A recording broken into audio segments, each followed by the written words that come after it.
మా భారతీయ పిల్లలు చదువుకోవాలి.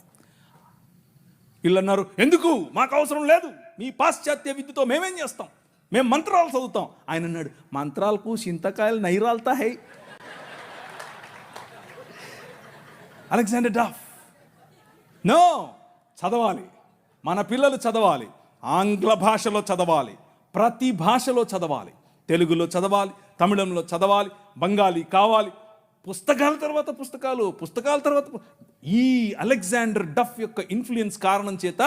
ఈశ్వరచంద్ర విద్యాసాగర్, అలాగే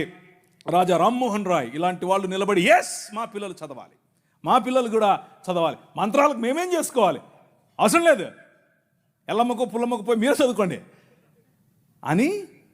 యూనివర్సిటీస్ ఒకే సంవత్సరంలో అటువైపు మెడ్రాస్ యూనివర్సిటీ, ఇటువైపు బాంబే యూనివర్సిటీ, ఇటువైపు శ్రీరాంపూర్ యూనివర్సిటీగా ఈరోజు ఏదైతే ఉందో బైబిల్ కాలేజ్ అనుకుంటున్నారో అది ఆ రోజు